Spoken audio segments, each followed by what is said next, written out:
नमस्कार मैत्रिणींनो, अन्नपूर्णाज किचनमध्ये तुमचं खूप खूप स्वागत आहे। मी पल्लवी आज बनवणार आहे मेथीच्या पुऱ्या। तर मी मेथी छान स्वच्छ धुवून बारीक चिरून घेतलेली आहे। त्यासाठी मी इथे घेतलेला आहे गव्हाचं पीठ, थोडंसं बेसन आणि थोडंसं तांदळाचं पीठ घेतलेलं आहे। त्यामध्ये मी बारीक चिरलेली ही मेथी घालत आहे आणि तीळ, ओवा आणि जिरं ते मी यामध्ये घालणार आहे। त्यानंतर चवसाठी तिखट तुमच्या आवडीनुसार तुम्ही घालू शकता आणि रंग येण्यासाठी थोडीशी हळद।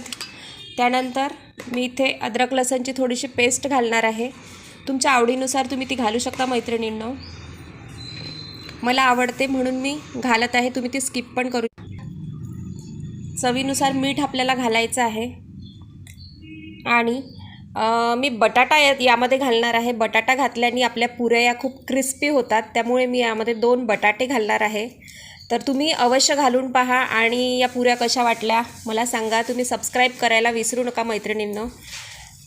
त्यानंतर मी यामध्ये घालणार आहे कोथिंबीर बारीक चिरलेलं आणि त्यानंतर आपल्याला पाणी घालून हे छान मळून घ्यायचं आहे। याचा एक छान घट्ट गोळा, आपण पुऱ्या बनवतो तसं आपल्याला घट्ट एक गोळा तयार करायचा आहे। आणि तुम्ही माझे व्हिडिओ तुम्ही कुठून बघता मला अवश्य कळवा, तुमचं कमेंट्स द्या मैत्रिणींनो। मला खूप तुमच्या सबस्क्राईबची खूप आवश्यकता आहे आणि हा गोळा आपण छान घट्ट भिजवून घेऊया। अशा पद्धतीने मी या पुऱ्यात लाटून तयार करून घेतलेल्या आहे आणि आता मी याला तळणार आहे।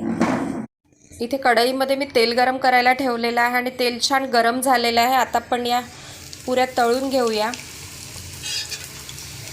मी पुऱ्या एकदम लहान केलेल्या नाही, थोडा जाडसर आणि थोडा मोठ्याच केलेल्या आहे आणि छान असं वरून त्याला तेल घालूया। तेल छान गरम झालं की पुरी छान फुगते, तुम्ही बघू शकता किती छान टम फुगलेली आहे, किती छान याला रंग आलेला आहे आणि खायला इतकी चविष्ट लागते। आपल्या मुलांसाठी नक्की बनवा, घरातल्या प्रत्येकांना खूप आवडेल। आणि माझा व्हिडिओ तुम्हाला कसा वाटला लाईक करा, शेअर करा आणि सबस्क्राईब जरूर करा। तुम्ही हा व्हिडिओ कुठून बघता मला नक्की कळवा।